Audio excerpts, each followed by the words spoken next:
আমি যে কাপড়টা পিনছি কি হইছে? ভালো লাগে না, আপনার ভালো লাগা না লাগা সেটি তো আমার বিষয় নয়, সেটি আমার। আপনি কথা বলবেন না, আপনি এখানে দাঁড়ান। ভিডিও করতেছে। হ্যাঁ, ভিডিও করছি। আপনি আপনি আমাকে ধরবেন না, আপনি দূরে থাকেন আপা।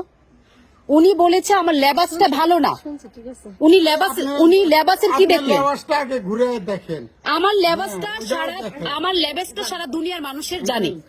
আপনি আমাকে কেন বললেন যে আমার লেবাসটা ভালো না? আপনি আমাকে বেয়াদব বললেন কেন? এটার জবাবটা আপনাকে এখানে দিয়ে যাইতে হবে। এটার জবাবটা আপনার এখানে দিয়ে যাইতে হবে। কেন আপনি আমাকে বেয়াদব বললেন? কেন আপনার পোশাক নিয়ে আমাকে কথা বললেন? আপনি আমার পোশাক নিয়ে কেন কথা বলেন? সেই অধিকার আপনি এখান থেকে যেতে পারবেন না। আপনি এখান থেকে যেতে পারবেন না। আপনাকে আমি যেতে। আমি সাবিনা ইয়াসমিন মাধবী, একজন উদ্যোক্তা। প্রতিদিনকার মতোই বাসা থেকে শোরুমের দিকে যাচ্ছিলাম। আমি হেঁটে যাচ্ছি, আমার পাশ দিয়ে একজন বয়স্ক লোক, যার বয়স 60 থেকে 65 বছর হবে, তিনি সাইকেল চালিয়ে যাচ্ছিলেন। হঠাৎ করে তিনি আমাকে দেখে সাইকেল থামায়, জিজ্ঞেস করে, এই মেয়ে, তোমার বাড়ি কোথায়? তিনি এমন ভাবে বলছিলেন, আমি খুব অবাক হয়ে বলছিলাম যে আমার বাড়ি কোথায় আপনি জেনে কি করবেন?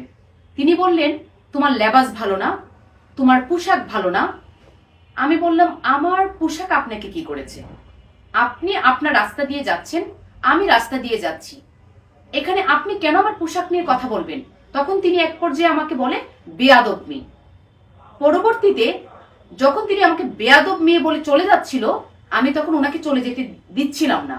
তিনি সাইকেল থেকে নেমে আমার সাথে তর্ক বিতর্ক করে, আমি ওনার সাথে বিভিন্ন ভাবে ওনাকে বলছিলাম যে আপনি কেন আমাকে এত আজে বাজে কথা বললেন, সে অধিকার আপনাকে কে দিয়েছে? একটা নারী, একটা মেয়ে রাস্তা দিয়ে হেঁটে যাচ্ছে, তার পোশাক নিয়ে কথা বলার অধিকার যে আপনার নেই, সেটি আপনি জানেন না।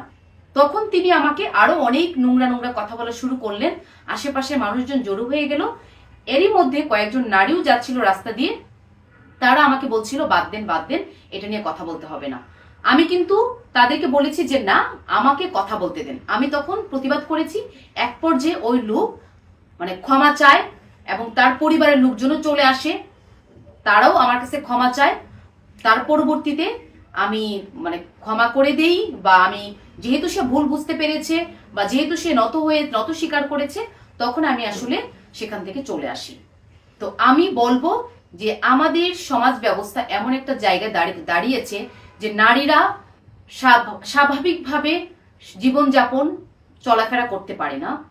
শুধুমাত্র তাদের মধ্যে একটাই ভয় যে আমাকে চুল নিয়ে, আমার চুল নিয়ে কথা বলবে, আমার কাপড় নিয়ে কথা বলবে, আমার গায়ের রং নিয়ে কথা বলবে।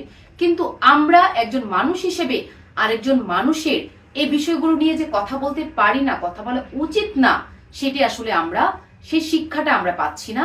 সেই শিক্ষাটা আসলে আমরা ছোটবেলা থেকে আমাদের মধ্যে সেটা আসলে গড়ে ওঠে না বলেই কিন্তু আমরা এভাবে মানুষকে রাস্তাঘাটে হয়রানি করি।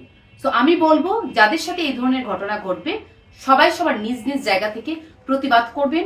প্রয়োজনে আপনারা আইনগত সাহায্য নেবেন, 999-এ ফোন করে পুলিশের সহায়তা নেবেন এবং তাদের বিরুদ্ধে, যারা আপনাকে হয়রানি করে, তাদের বিরুদ্ধে আইনগত ব্যবস্থা নেবেন।